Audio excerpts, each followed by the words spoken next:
IPS ഒക്കെ എത്ര രൂപ കൈക്കൂലി മേടിക്കും? കൈക്കൂലി ഒന്നും മേടിക്കൂല. കൈക്കൂലി മേടിക്കുന്നത് പോലീസ് ഗവൺമെന്റ് പറഞ്ഞത് കൈക്കൂലി മേടിക്കരുത്. അഥവാ ആരെയും കൈക്കൂലി മേടിച്ചാൽ ഓലെ പോലീസ് പിടിക്കോ? എന്നിട്ടില്ല ചേട്ടനൊന്നും പോലീസ് പിടിച്ചിട്ടില്ലല്ലോ. എവിടെ ഇരിക്കുന്നു റെഡ് ഷർട്ട് ചേട്ടൻ? ഓലെ ഇനി ഇതാക്കുന്നൊന്നുമില്ല. ഓല് ഈ വില്ലേജ് ഓഫീസർ ഇല്ലേ, ഓല് താനെ പൈസ ഉണ്ടാക്കി ഒരു ധീമ കൊണ്ട് വെക്കുന്നതാണ്. ഓല് വെറുതെ എന്തോ ഒന്ന് പറഞ്ഞെന്ന് വെച്ചാൽ സത്യമായിട്ട് നിങ്ങൾ അടിക്കരുത്. അതൊന്നത് ഓല് കളവാ പറഞ്ഞേ.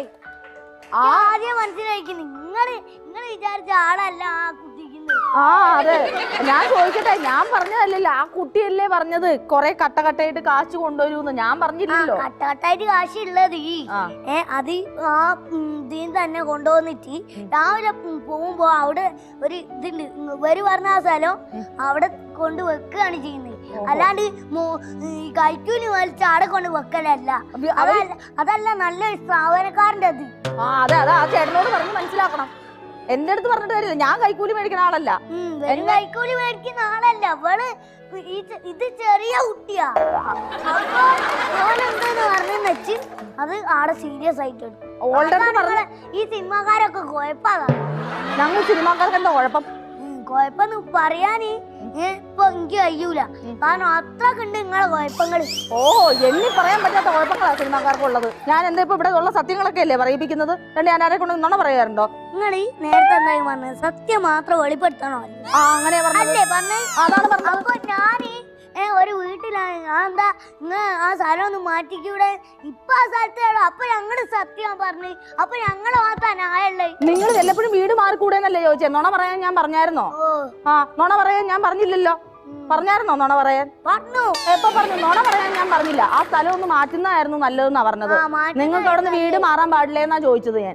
അതിന്റെ അർത്ഥം ഞാൻ കണ്ടുപിടിച്ചു. അതിന്റെ അർത്ഥം അങ്ങനെ കണ്ടുപിടിക്കേണ്ട കാര്യമില്ല. അങ്ങനെ കണ്ടുപിടിക്കാൻ ഞങ്ങള് എന്താ കണ്ടുപിടിക്കുക? അത് ഞങ്ങള് വെളിപ്പെടുത്തി. നിങ്ങൾ കരാട്ടക്കാരാന്നോ തോന്നിയതങ്ങ് വിചാരിക്കുവോ?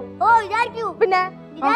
പിന്നെ അങ്ങനെ വിചാരിച്ച കൊള്ളത്തില്ലല്ലോ ഈ ചെറുപ്രായത്തില് തന്നെ. ചെറുവായോ വരുവായൊന്നൊന്നുമില്ല കരാട്ടയില്. കരാട്ടയിൽ സ്റ്റാൻഡേർഡാ. അതെനിക്ക് മനസ്സിലായി, നല്ല സ്റ്റാൻഡേർഡ് ആണെന്നുള്ളത്. ഈ കുട്ടിപ്പട്ടാളെന്ന് പറഞ്ഞ പ്രോഗ്രാം കാണാറുണ്ടോ? ഇതിനെ കുറിച്ചുള്ള അഭിപ്രായം എന്താ? ഇത് കുറച്ച് സ്റ്റാൻഡേർഡ് ആണ്, പക്ഷെ നിങ്ങൾ സ്റ്റാൻഡേർഡ് അല്ലാതെ ഇച്ചിരി കൂടുതലായി പോയി. ഞാൻ നേരത്തെ തന്നെ പറഞ്ഞില്ല, ഒരു ഞെട്ട് കൂടുതലാന്ന് പറഞ്ഞില്ലേ? ഒരു ഞെട്ട് കൂടുതലായിരിക്കും. അതല്ലേ നിങ്ങളെ കൊതുക്കണേ ഒരു ഞെട്ട് കൂടുതലാവും. പൈസക്ക് വേണ്ടി വരും ഇങ്ങനെ അധ്വാനിക്കുന്നു. ഞാനേ ഇവരോട് ആരോടും ഇവിടെ ഇരുന്ന് പണി നോക്കാൻ പറഞ്ഞിട്ടൊന്നും അല്ല കേട്ടോ. ഇവരെ എന്നെ പണി എടുപ്പിക്കുന്നതാ ഇപ്പൊ നിർത്തി. ഞാനും ഇത് ചെയ്യുന്നത് പണിയാ. അല്ലാണ്ട് ഞാൻ ഇയാൾ ഇരിക്കുന്നവരെ കാര്യം കയറ്റി അല്ലല്ലോ ഇരിക്കുന്നത്. ഞാൻ ചെയ്യുന്നത് എന്താ പണിയല്ലേ? സാമൂഹ്യ സേവനമല്ലേ? സമൂഹ സേവനം അങ്ങനെ പറയാൻ പറ്റും. എന്നിട്ട് പറയും സാമൂഹ്യ സേവനം. സമൂഹ സേവനമല്ല, സാമൂഹ്യ സേവനം. ജോലിയൊക്കെ അയക്കും. പക്ഷേ നിങ്ങള് ഈ സിനിമയിലൊക്കെ എന്താ ചെയ്യുന്നത്? എന്തെന്നാ ചെയ്യുന്നേ? ഉദാഹരണത്തിനാ നിങ്ങള് കല്യാണം കഴിച്ചാ അതൊരു ഒരു സിനിമാ നടന്റെ കൂടെ അഭിനയിക്കാൻ അതിനുള്ള ഫീലിംഗ് തോന്നൂലേ?